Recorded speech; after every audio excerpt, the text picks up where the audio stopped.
He is from Sports Illustrated, the author of the MMQB. Our friend Albert Breer is back in the program. How you doing, Albert? Hey, Rich, you going to make me eat it now? Because I No. think this is the first time I've been on since No. the 25th. No, you know what? I'm taking the high road because that's what apparently Ryan Day was doing prior to the game. So I'm taking my cue from him, which means later on, or we could start this thing off with me blowing a whistle and everybody hopping up and down around me. We could do that if you want. Yeah. Yeah. No, want me to move on? No. I don't know. I got these 3 years in a row now. On. I mean, it's not 20 like it was for you, but it's 3 years in a row. So I know that.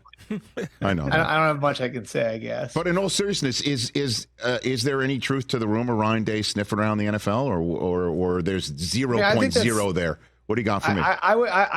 I think eventually, like it'd happen. Whether or not it happens now, I would doubt it. And I think he's always had aspirations of coaching at that level. Obviously, he coached for two different teams. His quarterback's coached for the Eagles and the Niners under Chip Kelly. And so, do I think he's got goals of getting there someday? Yeah, I think there is that in the back of his head. If New England offered him the chance to come home, do I think that'd be really hard to turn down? Mm-hmm. Yeah, I do. Now, I think if New England is not Belichick, I think it'll be Gerard Mayo. So I think that's going to be kind of a moot point anyway. My guess would be he doesn't leave yet. But I think eventually, it's something that would intrigue him. No, and the only reason why I bring that up is because there was a whole host of transfer portal activity out of Ohio State on Monday. And everywhere. I guess so. Yeah, it's just like this is free agency now, right? What's this is crazy free agency about month in college football right now. You know what's what I mean? crazy about it? Somebody told me this last year, and I thought this was such an interesting point that I hadn't thought of. Right? Okay. That in some of these cases, like kids are putting their names in the transfer portal after year one or year two. And it's not necessarily they want to leave. It's that somebody's telling them that could touch off a bidding war.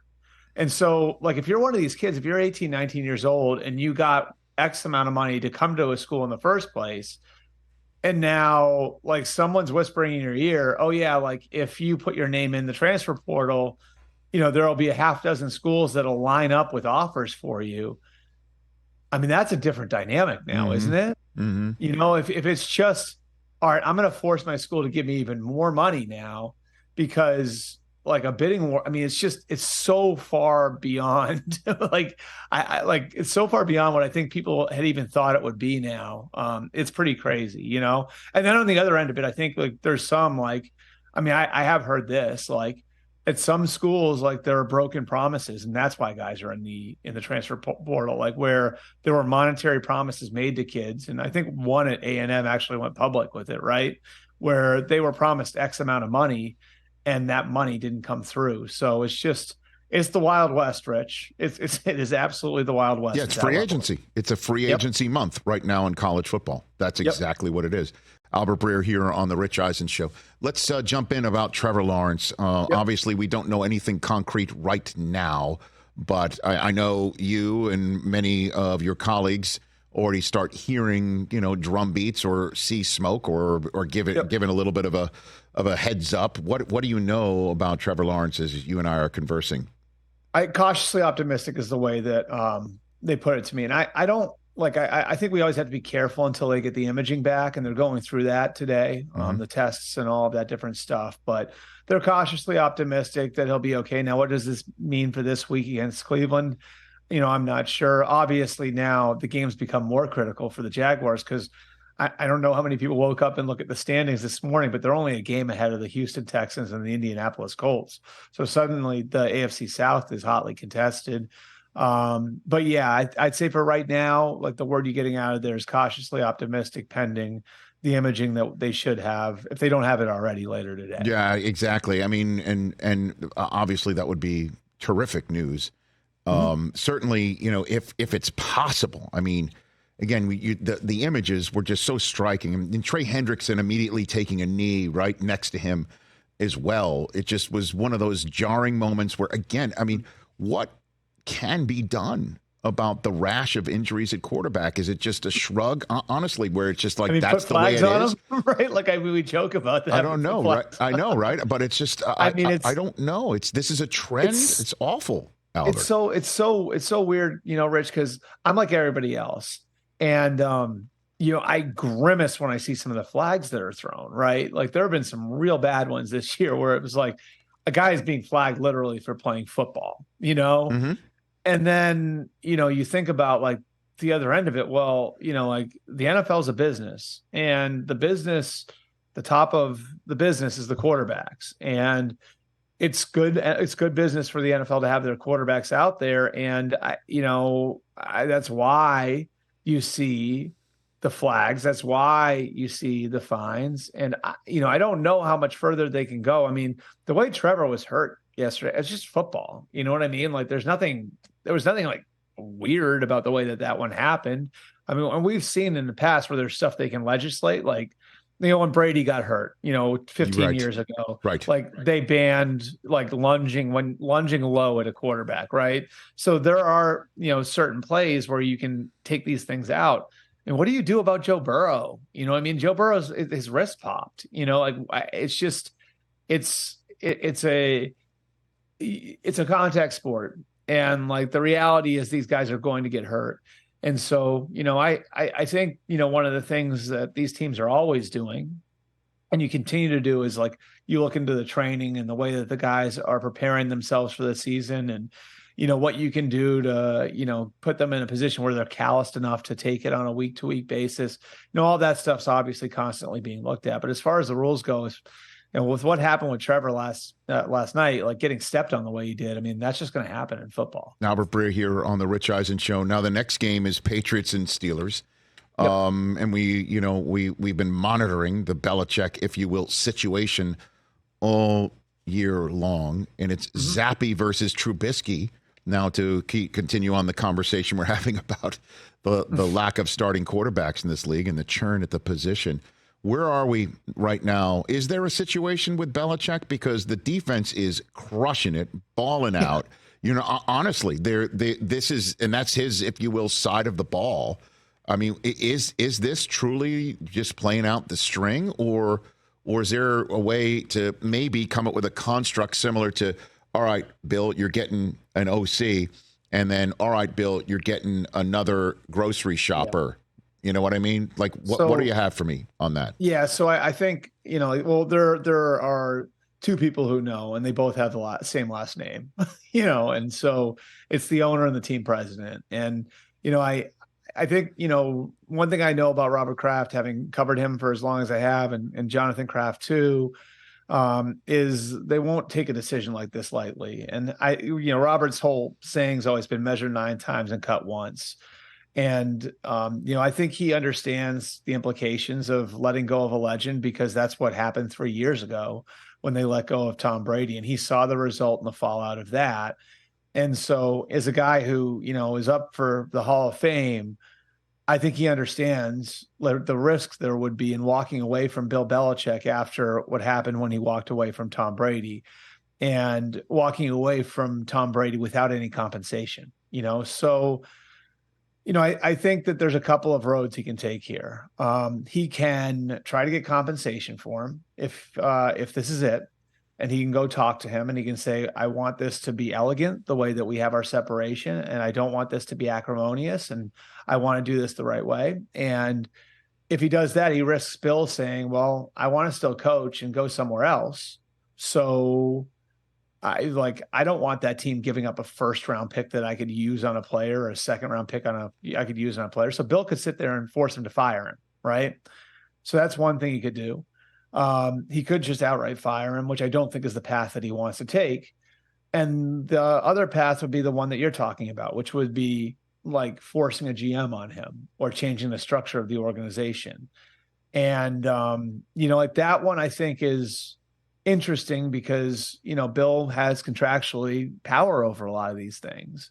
And so that's, another one where you risk losing him. Now, I guess if you kind of want to workshop that in your own head, you can say, what Robert could do is he could say, all right, we're going to hire this GM, John Robinson, say, who worked in the New England organization for years and years and years, was the Titans GM, hire John Robinson and say to Bill, all right, so you know what? Like, you're not going to report to John Robinson, Bill, but he isn't going to report to you either. You're both going to report to me. And then you see how Bill takes that. And if Bill walks away at that point, at least maybe you have the safe harbor of saying, like, I didn't fire him. Like, I just set the place up differently and tried to address a problem, and he walked. So like, I don't see them coming out of this without changes. And I think it's either Bill's gone or Robert is imposing some level of change on Bill, and then it's up to Bill what he wants to do. This has potential to get awfully awkward. Albert Breer here on the Rich Eisen Show. And then there's the Steelers coming off of a dreadful home loss to Arizona. On the previous show, Albert, I pointed out that's what got Mike McCarthy got in Green Bay, right? After a long time, sorry, we know you got a trophy in the case. You've been here a while. Things aren't going as well anymore or as consistently great as they used to be. You lost to Arizona at home. Fans want you out. And is there any chance? Because Steeler fans are just beating drums about getting rid of Tomlin. Every single time I hear that, I come back here, Albert, and I'm like, you're out of your minds, okay? Yep. And then my Twitter feed right now, and I know that shouldn't be a metric, it's lit with Steeler fans saying, you don't know what you're talking about. We used to be in the AFC Championship game every 4 years. It's now been 12. It's blah, blah, blah. Mm-hmm. So what do you give me on the temperature there? I would agree with you. I would agree with you that Twitter is the wrong place to exactly or X anything. Right?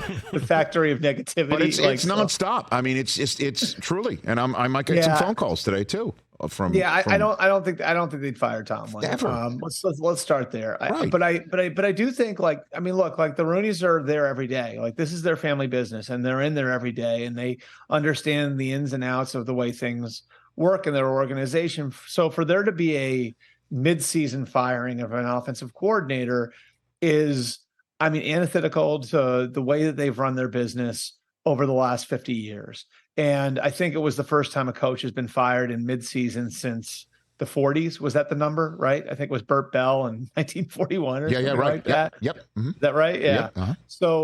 So I think, part of this is going to be Mike Tomlin having a good plan to modernize where the Steelers are offensively. And remember, like, his first two offensive coordinators, one he inherited, that was Bruce Arians, and the other one was Todd Haley, who did a really good job there on balance over 7 years.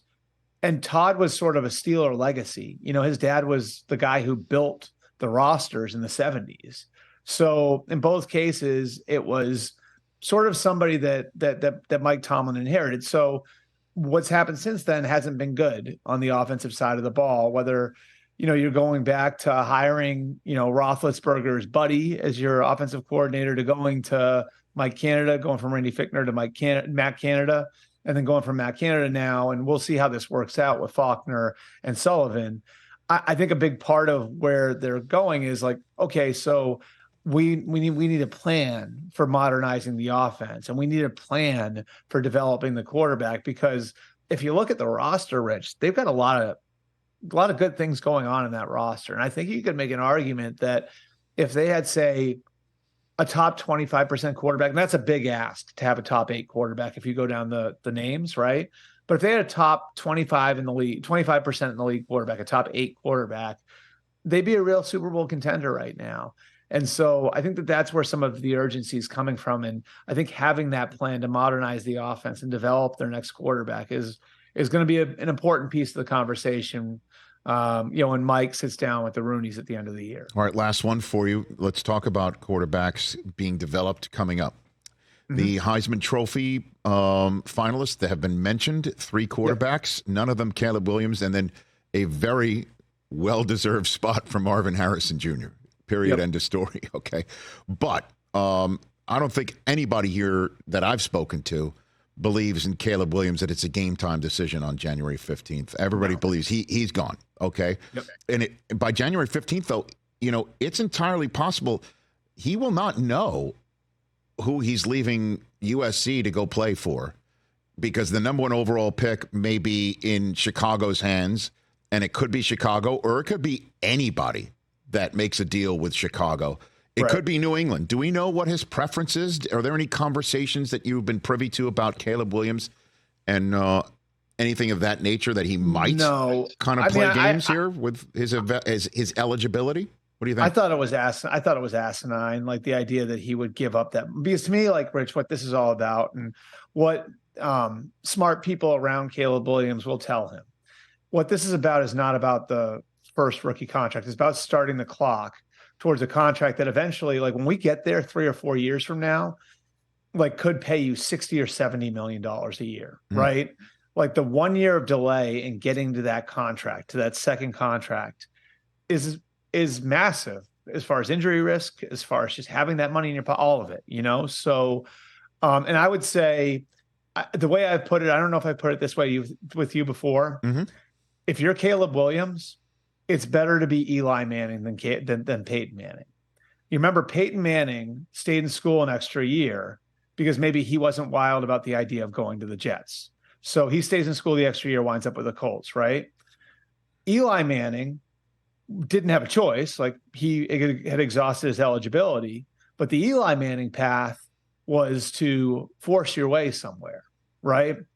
I think in this case, if you're Caleb Williams, based on that pot of gold at the end of the rainbow in 3 or 4 years, it is better to be Eli Manning than Peyton Manning, because it's just, there's less risk involved. There's no guarantee that a team you like is going to have the number 1 pick in 2025. It makes no sense. So, you know, my sense is that Caleb is going to get that advice from somebody. And I think a lot of the noise that's come out since then, and I hate to pin this on one person, but a lot of NFL people think it's his dad. And that's going to be what NFL teams are going to be cutting through and assessing Caleb Williams over the next 3 or 4 months, is like, how much of the noise about having equity in the team and driving yourself to this team or that team, or staying in school if you don't like the team with the number 1 overall pick, like how much of that's actually coming from the kid?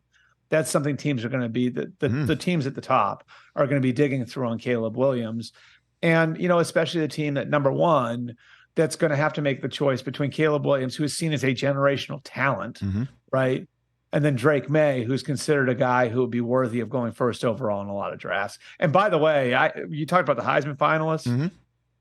I would not, if there's one guy who has a chance to sneak into that stratosphere, do not sleep on Jaden Daniels. I would just say that right here, right now. Do not sleep on Jaden. I think he wins it, Albert. I think he wins it. I'm not saying about winning the Heisman. I'm saying you're talking about top 5 next year? The draft, yeah. Okay. All right. The drumbeat, and this started in October for me. You know, I'll check in with these people over the course of the season. You know, some people that are out on the road at the colleges and are looking at this stuff, you know, every day. It's their job to do it. Yeah. You know, it started in October. Like, keep an eye on the LSU kid. Keep an eye on the LSU kid. Like, he's making headway. And so I'm not saying he's going to go in front of Caleb Williams or Drake May. Could it be a conversation for somebody at number 2, Drake May or Jaden Daniels? I think that's certainly in play now. Albert, thanks for the time. Greatly appreciate it. You're the man. We'll do this again very soon. All right, thanks, Rich. That's Albert Breer. Everybody check him out on Twitter. He's a must follow. Catch the Rich Eisen Show every single day on the Roku channel, 12 to 3 Eastern, for free.